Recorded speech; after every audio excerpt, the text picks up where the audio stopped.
আজ যমুনায় ইতিহাস অবশেষে চূড়ান্ত সিদ্ধান্তে জাতীয় নবম পে স্কেল প্রধান উপদেষ্টার নেতৃত্বে ৭৪ সচিবের সঙ্গে গুরুত্বপূর্ণ বৈঠক হয় এবং এই বৈঠকে জাতীয় নবম স্কেলের বাস্তবায়ন সিদ্ধান্ত জল্পনা কল্পনার অবসান অপেক্ষার শেষ দিন।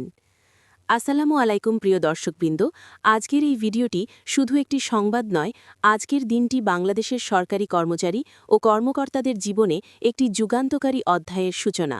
বন্ধুরা, বিস্তারিত আলোচনা যাওয়ার পূর্বে এখনও যারা চ্যানেলটি সাবস্ক্রাইব করেননি, এখনই চ্যানেলটি সাবস্ক্রাইব করে বেল বাটনটি অন করে দিন।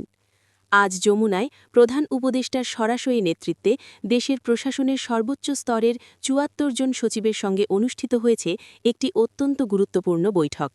এই বৈঠক কোনো সাধারণ বৈঠক ছিল না, এটি ছিল সিদ্ধান্তের বৈঠক, ভবিষ্যৎ নির্ধারণের বৈঠক, লাখো সরকারি কর্মচারীর ভাগ্য নির্ধারণের বৈঠক। আজকের এই বৈঠকে প্রধান উপদেষ্টা স্পষ্ট করে বলেন, আর অনিশ্চয়তা নয়, আর বিলম্ব নয়।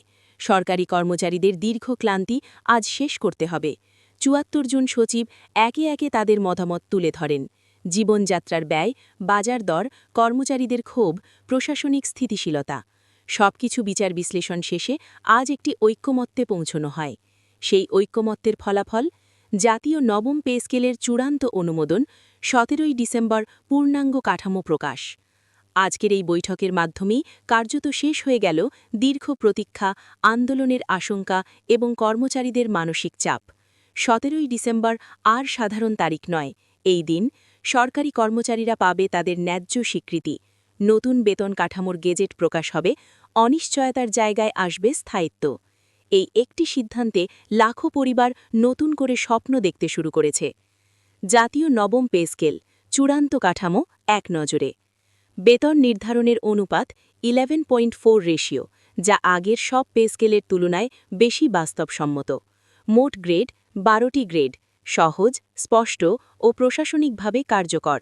সর্বনিম্ন মূল বেতন ৩৪,০০০ টাকা, একেবারে এন্ট্রি লেভেল থেকেই মর্যাদাপূর্ণ বেতন। সর্বোচ্চ মূল বেতন ১,৮০,০০০ টাকা, শীর্ষ পদে কর্মরত কর্মকর্তাদের জন্য সম্মানজনক কাঠামো। বন্ধুরা, বার্ষিক ইনক্রিমেন্ট ও পেনশন সবচেয়ে বড় স্বস্তি।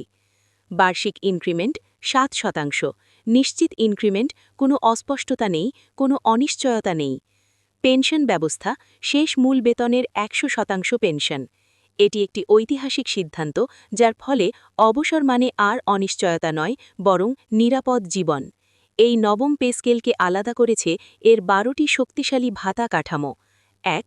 বাড়ি ভাড়া ভাতা মূল বেতনের ৪০%, ২. চিকিৎসা ভাতা ২,৫০০ টাকা, ৩.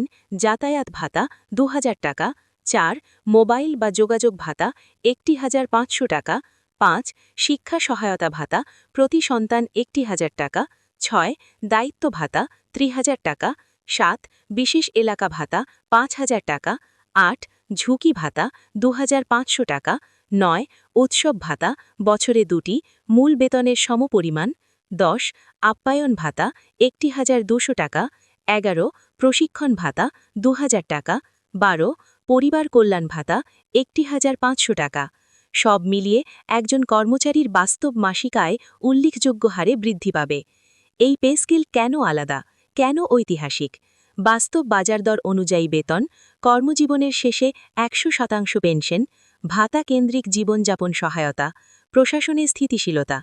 এই পে স্কেল শুধু টাকা বাড়ায়নি, সম্মান ফিরিয়ে দিয়েছে, সুরক্ষা নিশ্চিত করেছে। আজ যমুনার এই বৈঠকের মাধ্যমে একটি দীর্ঘ অধ্যায়ের অবসান হল। ১৭ই ডিসেম্বর, এই তারিখটি মনে রাখবেন, কারণ এখান থেকেই শুরু সরকারি চাকরির নতুন যুগ। ভিডিওটি ভালো লাগলে শেয়ার করুন, আপনার মতামত কমেন্টে লিখুন। আল্লাহ হাফেজ। বাংলাদেশ এগিয়ে যাক কর্মচারীদের সম্মানে।